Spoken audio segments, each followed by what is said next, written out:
بسم الله الرحمن الرحيم.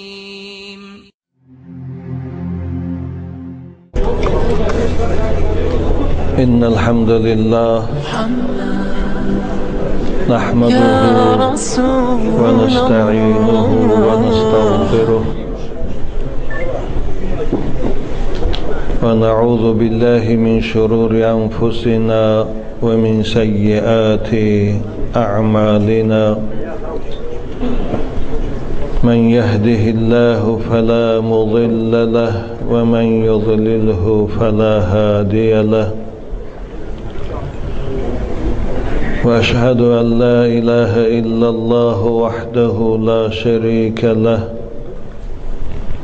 وأشهد أن محمدا عبده ورسوله. يا أيها الذين آمنوا اتقوا الله حق تقاته ولا تموتن إلا وأنتم مسلمون. صدق الله العظیم. بعد از حمد و ثنای پروردگار و درود به پیغمبر بزرگوار و دعوت به سوی تقوا و خداپرستی و خداشناسی و پرهیزگاری،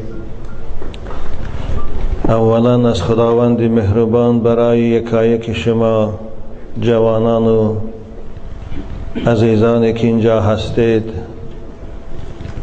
عمر دراز، توفیق بندگی، تن صحتی و خاطر جمعی، موفقیت های خوب در زندگیتان، در کسب و کارتان، در آینده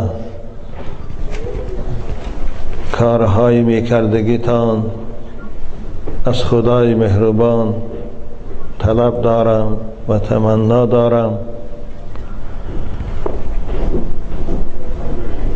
خداوند این بندگان تو، خصوصا این جوانها، بجای رفتن تئاتر و کزینا، بجای رفتن دیسکا کلوب و کلوب های سپارتی و جای های وقتخوشی به خانه تا آمدین برای ملاقات و راز و نیاز با تو آمدین و برای شنیدن و بهره بردن از سخنان پیشوایان دین خود اینجا حاضر شدین.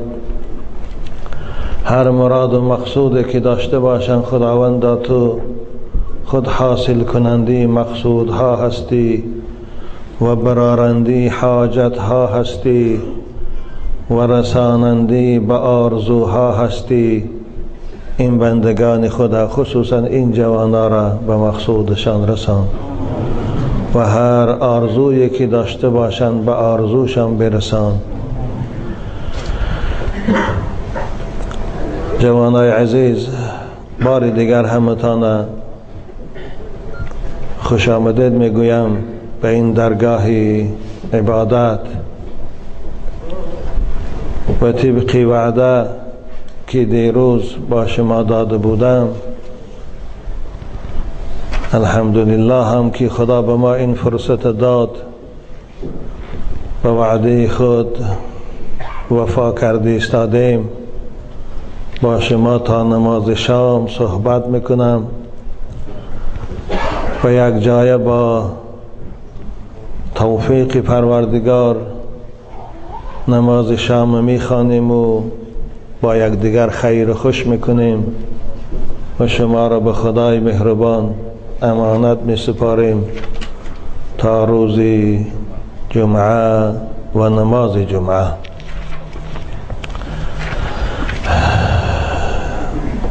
صحبتی که می خواهم امروز مختصر برای شما و کوتاه بیان کنم در بیان فضیلت طهارت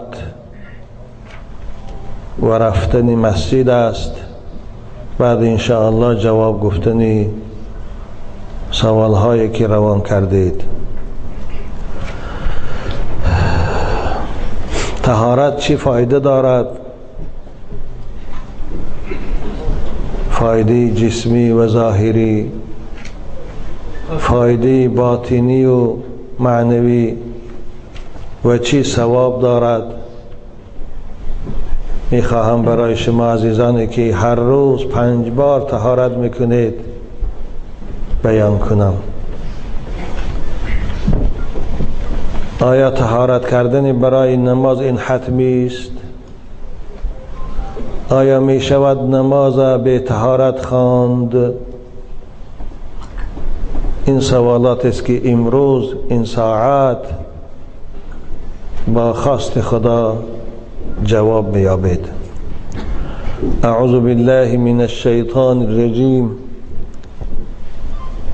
يا أيها الذين آمنوا إذا قمتم إلى الصلاة فاغسلوا وجوهكم وأيديكم إلى المرافق وامسحوا برؤوسكم وأرجلكم إلى الكعبين وإن كنتم جنبا فاطهروا وإن كنتم مرضى أو على سفر أو جاء أحد منكم من الغائط أو لامستم النساء فلم تجدوا ماء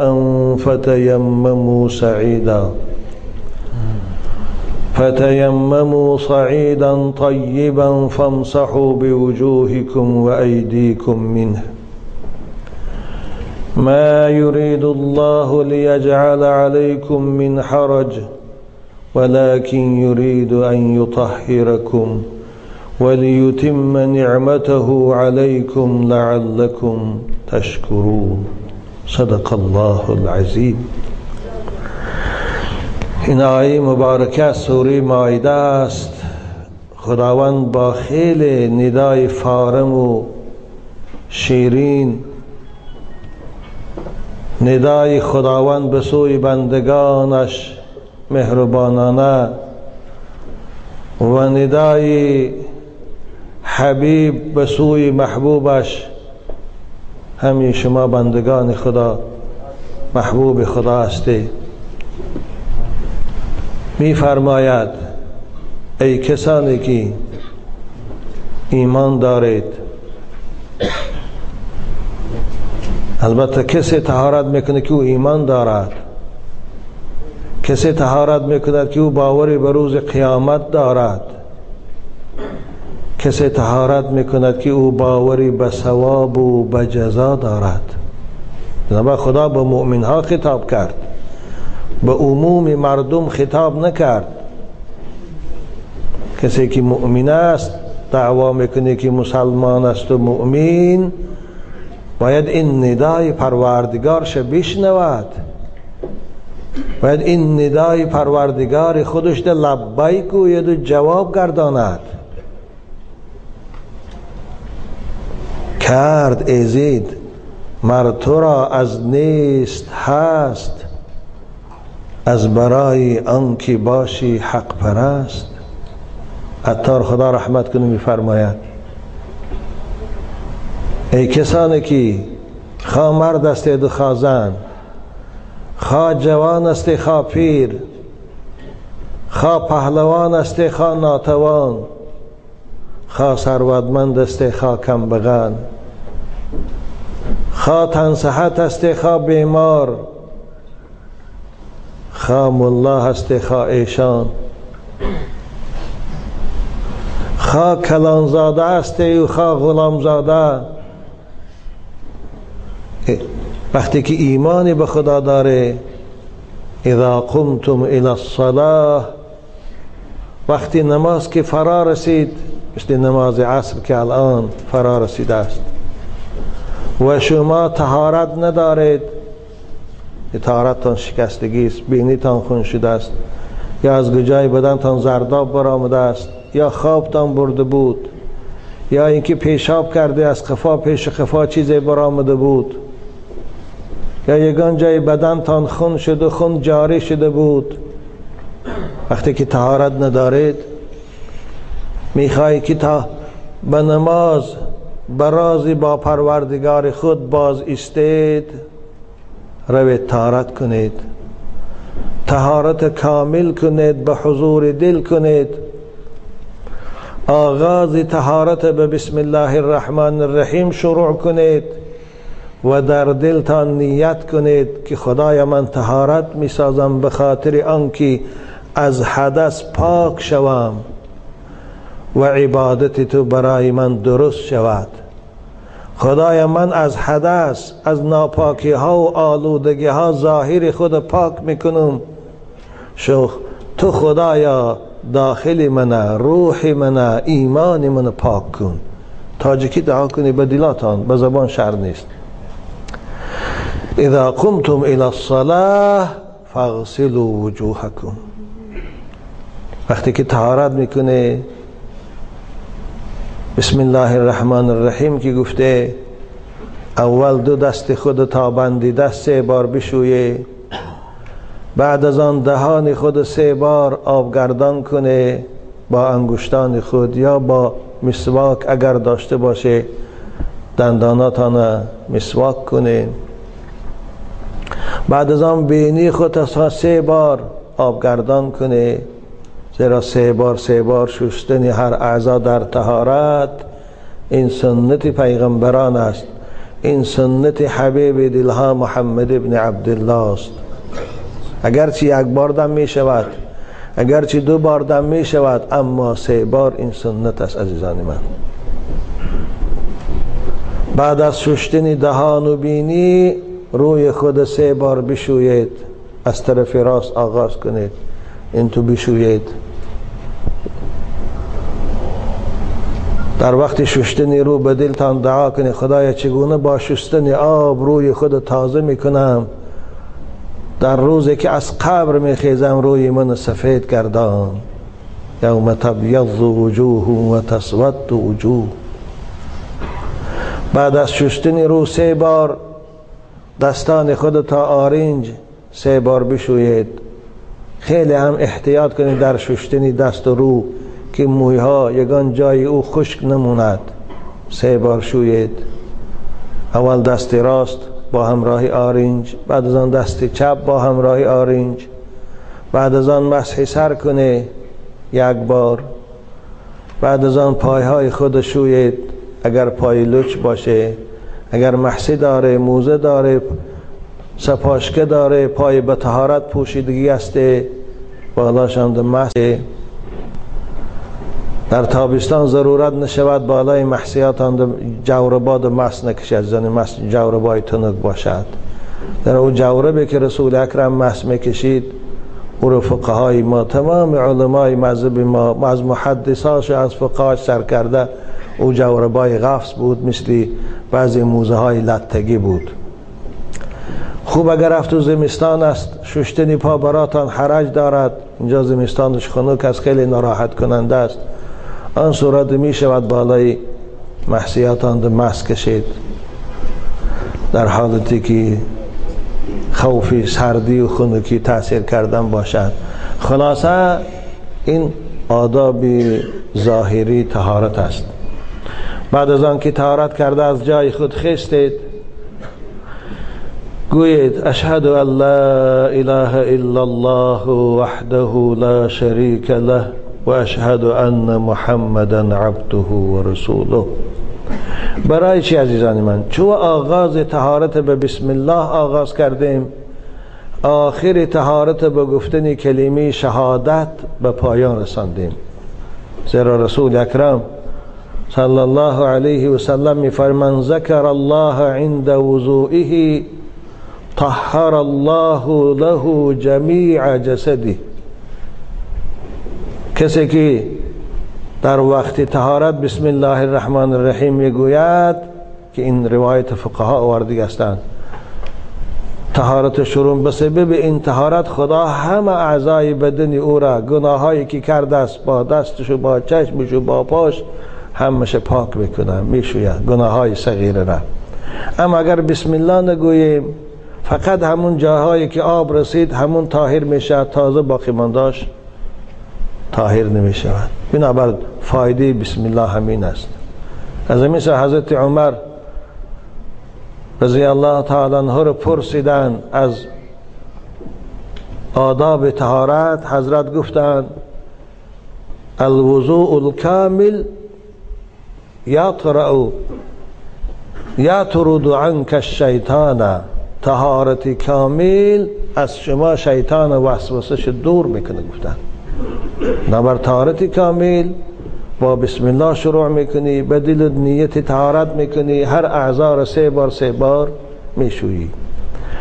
آخر طهارت ده گفتیم کلمه شهادت میگیم. این حدیث صحیح است که رسول اکرم فرمودند من توضأ فاحسن الوضوء ثم رفع طرفه الى السماء فقال اشهد ان لا اله الا الله وحده لا شريك له واشهد ان محمدا عبده ورسوله فتحت له ابواب الجنة الثمانية يدخل من ایها شاء. کسی طهارت بکند و هر اعضا را 3 بار بشوید، بعد از انجام طهارت کلمه شهادت بگوید با محبت و با اخلاص، با عشق با خدا، 8 در جنت خدا بروش کشاده میگرداند. 8 در بهشت بروی این بنده که طهارت کرد و کلمه شهادت گفت اکنون لحظه پس می بیارو به قبله، در بالای جای نماز این مصلا با خدا مناجات میکند. 8 در جنت کشاده میسازد. از کدام درش که خواهد بهش میدرم. ببینه چی ثواب داشته است. عزیزان من تا امروز اینو میگفته، البته بعضیات میگفته، شاید کسی شنیده بود، اما شاید اکثر رو نمیگفته. آغاز طهارت بسم الله الرحمن الرحیم گویه به دلتان، زیر حاجت خانه شما عمومی است. انتهای طهارت که از در طهارت خانه برآمده، یک بار آسمان رو نگاه کنه، خدا را خالقیش ببینه که این فضای بیکناره، این سرپوش بزرگ بالای کره زمین ده آفریده است، یگان جاش پیوند ندارد. ببینه من این مسجد شما اندک جاست اینقدر پیوند دارد، اما او یگان پیوند ندارد، یگان دربه ندارد، یگان سوراخی ندارد. با وحدانیت او، با یکتایی او عاشقانه شهادت دهید. 8 در جنت بروی شما کشاده است. از گناه پاک میشه و از گناه های صغیری خود. ظاهرا طهارت شستشوی ظاهری بدن از چهره تان تازه میشه، دهن تان آبگردان میکنی، بعضی میکروب های ناخوشی که با هوا گرفتن دهن تان کشاده در آمده باشد گردانده بیرون شام میکنی، بینی تان آبگردان میکنی، بعضی میکروب هایی که با سبب نفس کشی در دماغ تان رفته باشد با آب شستن تازه میشه. ظاهرا چرک و غبار و عرق و بوی ناخوش با طهارت چی میشه؟ تازه میشه. اما ثواب او چی؟ ثوابش چیست در پیشگاه خدا؟ ثوابش پیغمبر بزرگوار برای ما و شما بیان کردن. ریختن گناه ها با قطره های آب بدن. ببینید شما وقتی که دهن آبگردان میکنه، حدیث حضرت عثمان رضی الله تعالی عنه است در کتاب طهارت، دهن تان آبگردان میکنه، با آخرین قطره آبی که از دهن تان توف میکنه، گناه هایی که با زبان گفتن تان به شما نوشته شده بود کور میشود، محو میشود. وقتی که بینی تان آبگردان میکنه، با آخرین قطره آبی که از بینی تان میریزد، هر گناهی که به واسطه بوی کشیدن حاصل تان شده بود، شاید در خوت یگان دخترک یگان بیوی خوشبوی استاده بوش کشیده، او بوها تا گناه شسته می شود. خلاصه هم رو هم دست گناه، هم پایی که به سبب او گناه درفته بودی شسته می شود. بنابرای صاحب 4 کتاب خدا رحمت کنه عطار چی می گوید؟ چون بیاری طهارت ظاهر، باطنت نیز حق کند طاهر. اگر تو طهارت ظاهری را کامل کنی، خدا باطنی تو را تازه می کند، خدا قلب تو را تازه می کند، خدا روح تو را از آلودگی ها تازه می کند، خدا نامه اعمال تو را از گناه ها تازه می کند. خدا رحمت کنه عطارا. بالای این فایده طهارت در روز قیامت چیست؟ وقتی که ما هممان در پیشگاه خدا از قبر میخیزیم، در میانه این شاید تریلیون ها انسان باشد، از زمان حضرت آدم تا آخرین آدم که قیامت ساعتش میشود الان 6 میلیارد باشد، شاید تا او وقت 1000 تریلیون میشود، از او زایدتر میشود. همه اونها در پیشگاه خدا حاضر میشوند، یگانتش خلاص نمی شود، همه در آن روز در معرصات قیامت حاضر می شود. امت اسلام، امت محمدی، پیروان قرآن، کسانی که به این آیه که الان خواندیم عمل کردن و طهارت کردن، در بین او انسانها چگونه فرق میکنن.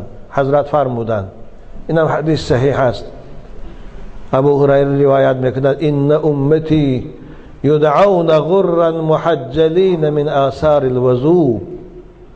امتی من شما رو میگه، هزاران شکر خدا که ما امت رسول اکرم هستیم.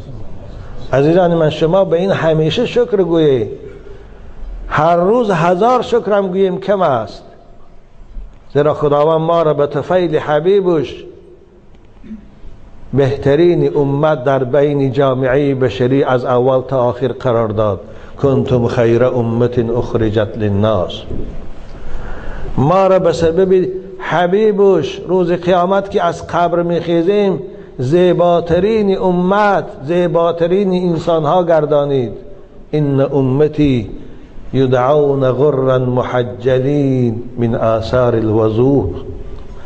امتی من، یا الله، امت اسلام روز قیامت دعوت کرده می شود از جانب خدا برای عرض اعمال، برای روپرو شدن، برای مرافعه سودی حاضر می شوند. چهره هاشان چون ماه نورانی، دستاشان چون ماه تا آرین نورانی یلقاس میکنه چون شب ماه شب 14 در این فضا. پاهاشان زیبا و نورانی از اثر چی؟ از اثر طهارت. همون جای هایی که آب طهارت رسید، مثل که این زنها رو ببینه حالا کرسکه میکنه، شپکلاف که میکنه، روهاشانه یلقاس میکنه. امت اسلام هم از قبر میخیزه، جای هایی که آب طهارت رسید یلقاس کرده میستد، موج زده میستد، نور افشان پاشیده میستد. تمام امت در عرصات قیامت میدانه که اینها امت محمدی هستند، صلوات ربی و سلامه علیه. حضرت بچه گفتن فمن استطاع منکم ان یطیل غرته فلیفعل. کسی از شما میخواهد زیباگی خدا، نورانیت خدا، خوشرویی خدا، جیلاناکی خدا زیاد کند، بس در این دنیا طهارت کامل کند. گفتن ببینه پیغمبر به شما چی گفت؟ طهارت کامل کنه. میخوایی زیباگی زیاد شوه؟ ولی بعضی بچه های ما میرن برای خاطری خوشرو شوند تو راهاشان میتراشن، باز چپ تراش میکنن، باز کرسکه میشکن، چی نامعقولی میکنن برای که روم جیلاتیت. گفته بهترین زیباگی طهارت است، بهترین کاسمتیک طهارت است، بهترین نورانیت آب طهارت است. به حضرت گفتن شما میخوایی که زیباگی تا نورانیت تان زیاد شود، طهارت کامل کنی. یا الله. بنابر در روایت دیگر گفتن حضرت الحلیه الحلیة تبلغ المؤمن حیث یبلغ الوضوء. هر کجایی که آب طهارت میرسه همانجا روز قیامت از قبر که خسته زیبا میتابد، خوشرو میتابد، نورانی جلاناک میتابد. بنابر عزیزان من طهارت کامل کنید، زیرا این طهارت عبادت است. به طهارت نمی شود نماز خواند. زیرا رسول اکرم صلوات ربی و سلامه علیه می فرمایند طهارت کلید نماز است. الوضوء مفتاح الصلاة. اگر کسی به طهارت نماز خوانه، اگر فراموشن نادانسته خوانه، نمازش درست نیست، خوب گناهگار نمی شود، زیرا خداوند به فراموشی بندش مؤاخذه نمی کند. جوابگر. اما دیده دانسته بی پروایانه قصدن به طهارت، مثل بعضی منافقا برای مؤمنها را فریب دادن و گول زدن که دانم ما هم مسلمانیم، پای به طهارت میدارن مسجد نماز میخونه، او کافر میشود. تمام فقهای امت اسلام همه مذهبا به این اتفاق دارن که کسی قصدن نماز به طهارت خوانه، به خاطر تحقیر نماز، برای خاطر سبوک داشته نماز، او کافر است. اما فراموش کرد، خیال که طهارت دارم و آمد نماز خوان، بعد از نماز بیاد است که من طهارت نداشتم کو. این صورت طهارت میکنه، نمازش از سر میخوانه، خدا برای این به طهارت خواندگیش او رو مؤاخذه، یعنی او رو حساب و کتاب جزا نمیتید. خلاصه طهارت عزیزان من این کلید نماز است. وقتی که بنده مؤمن نماز با طهارت کامل شروع کرد، این نماز انشاءالله چی قبول درگاه خداوندی می شود. در حدیث دیگر هم که حدیث صحیح است، رسول اکرم گفته الا انبئکم بما یکفر الله به الخطایا و یرفع به الدرجات. آیا من شما را گویم، شما را تعلیم دهم، به شما وظیفه دهم، هم تو چیزی را که اگر شما انجام دادید اول فایدهش خدا گناهاتان همش میشوید، دویم فایدهش و مکافاتش درجات شما در بهشت بلند میشود. به شما گویم ببین طهارت فایدهش اینجا. اصحاب گفتن نعم یا رسول الله، گو جان ما فدای تو، بگو. حضرت فرمودند، یکی از اونها گفتن اسباغ الوضوء فی المکاره، طهارت کامل کردن در وقت ناخوشی ها. مثلا الان جای شما ایستا که خنکی شد ایستاده است. بو برادران عزیزانی که در سیبیر و در کمچتک و در ولدیوستاک کار میکنن، در یکوتی خدا نگهشان دارد عزیزای ما را، اونا خیلی هم خنک میخورن. با وجود خنک بودن و سرد بودن هوا طهارت کامل میکنن، به حضور دل میکنن. این طهارت شوینده گناهاشان است. این طهارت بردارنده درجات اونها در پیشگاه خداست. اسباغ الوضوء فی المکاره، یکیش این است. دویم چیزی که رسول اکرم گفتن و نقل الاقدام الى المساجد، قدم زده بعد از طهارت آیسته آیسته رفتنی به مسجد. ببینید شما امروز انشاءالله از این مکافات امید دارم با نصیب باشه، چون در شما طهارتتان کامل کرده، خواه در جای کارتان، خواه در خانه هاتان، خواه الان در طهارت خانه مسجد، بعد از آن آیسته آیسته قدم زده مسجد آمدید. این سبب رفع درجات شماست، این سبب آمرزش گناه های شماست. سومش کدام است؟ رسول خدا گفتند انتظار الصلاة بعد الصلاة.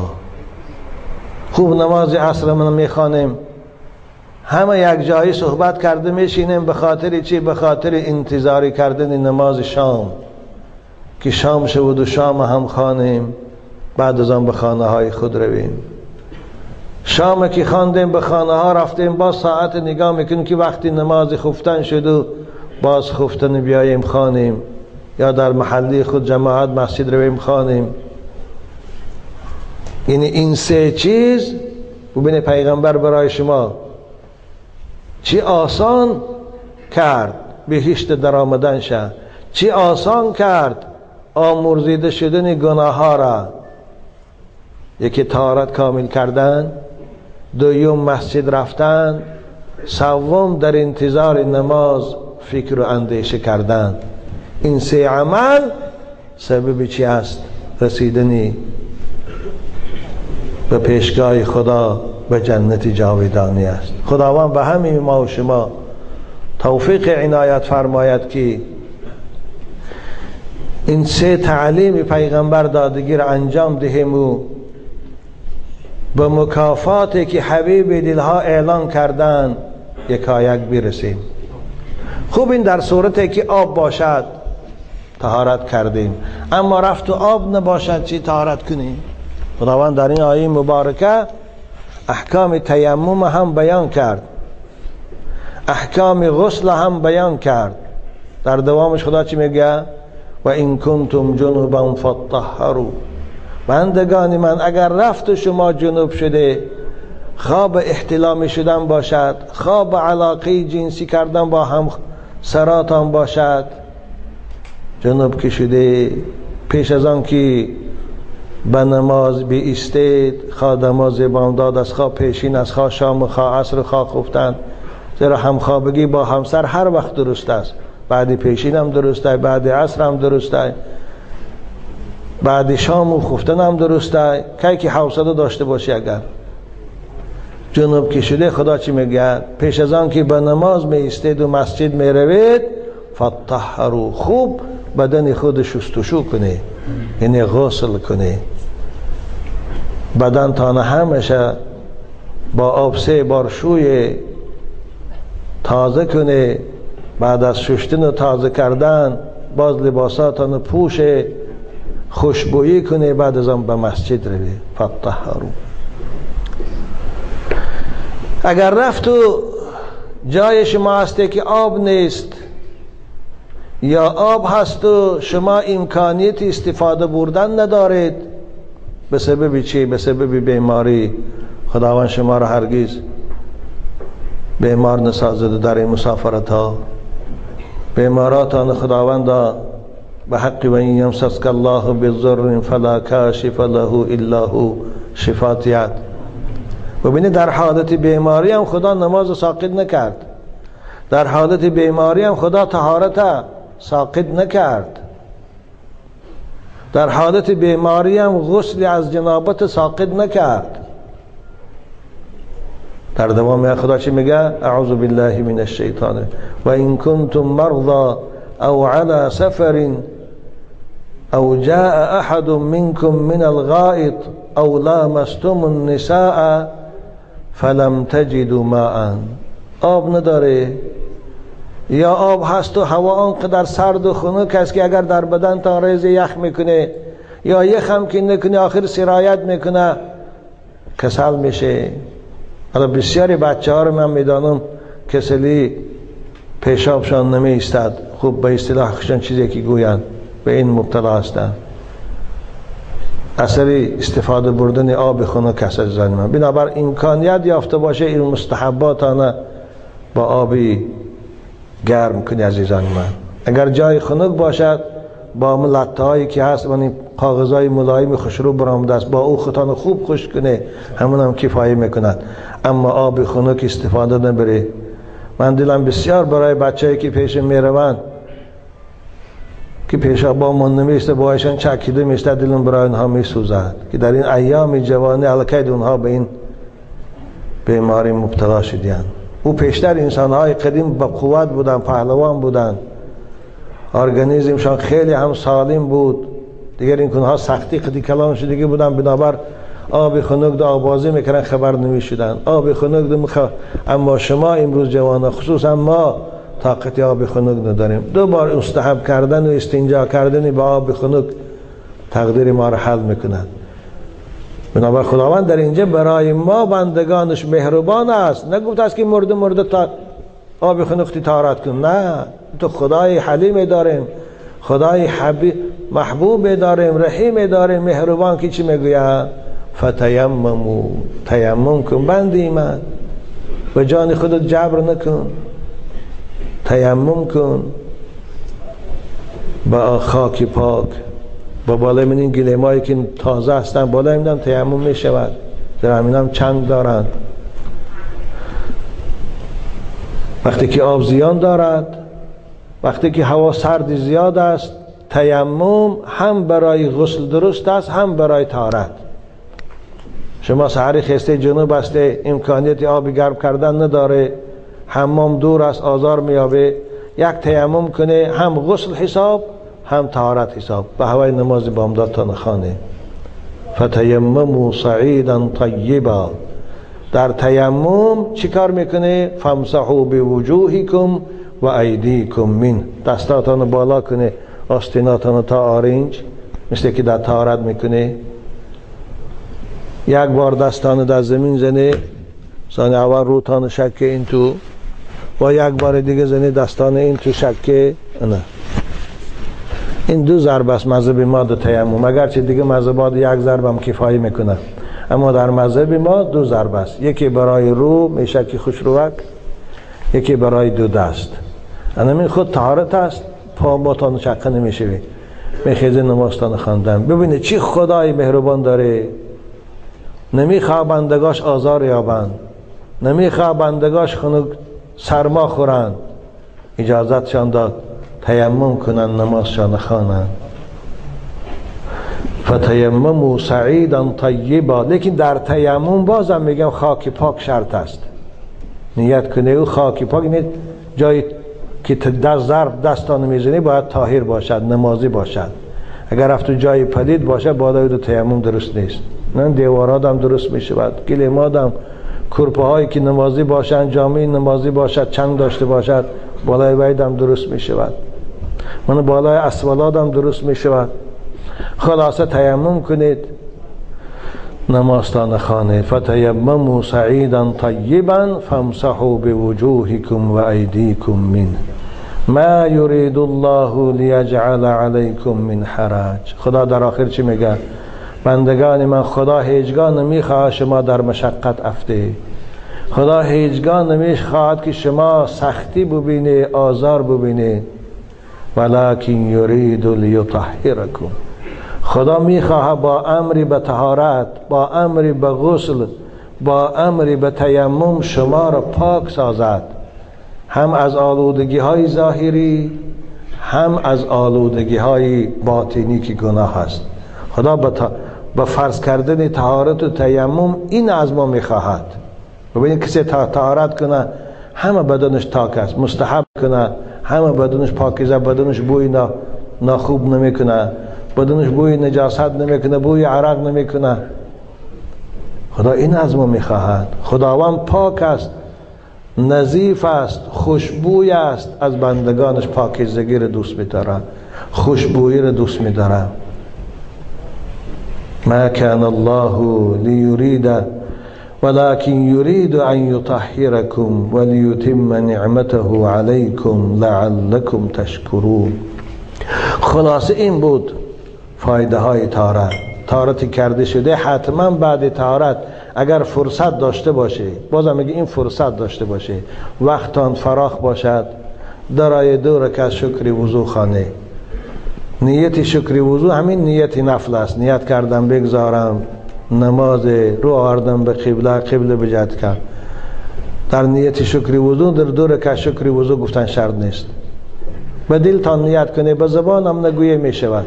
راست است به دلتان قصد کنه که خدایا دو رکعت نماز شکر وضو میخوانم، خدا از من قبول کن. همین نیتی به دلم کفایه میکند.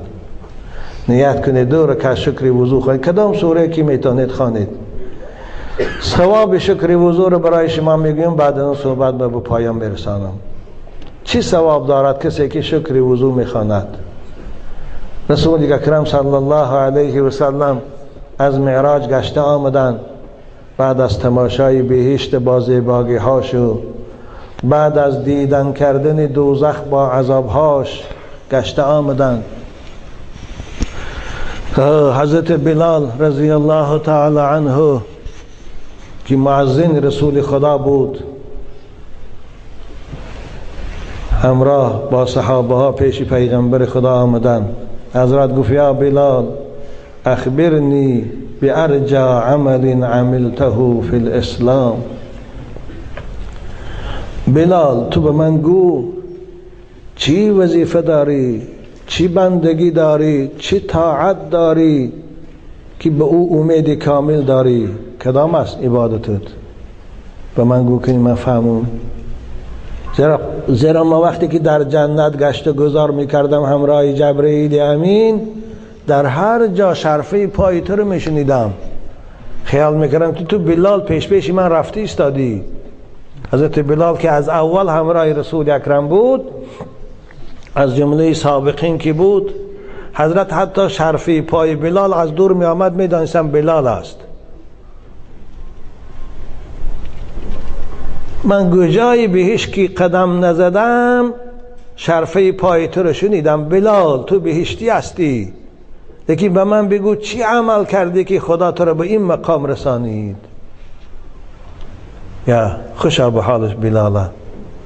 حضرت بلال گفتند یا رسول الله من اون قدر عملی ندارم در پیشگاه خدا به او افتخار کنم، به او اعتماد کنم، فقط همین قدر است که هر بار که طهارت کنم 2 رکعت نماز به خاطر خدا میخوانم، همین ترک نمی کنم. رسول اکرم انا همین نماز است که تو رو بهشتی کرد. ببین شکر وضو چی فایده دارد. البته بازم میگیم شکر وضو حتمی نیست. شما عزیزان کار میکنه، ضرورت ندارد بعد هر طهارت این نماز خواندن تان، زیرا که شرایط هم برایش. اما اگر رفت و فرصت یافته طهارت کرده، حالا جای کارتان دور است یا وقتی عبیدتان است، وقتی طعام نصف روزیتان است، فرصت داره دام جای کارتان دست یا در مسجد درآید 2 رکعت شکر وضو خانه، بعد از قفای کارتان شوید. این از فایده طهارت و فایده شکر وضو، ثواب او. دعا میکنم خداوند همه ما و شما را از جمله کسانی گرداند که به این تعلیمات پیغمبر بزرگوارش عمل کند و از این مکافات و ثواب خداوند همه ما و شما را با نصیب گرداند. آمین یا رب العالمین.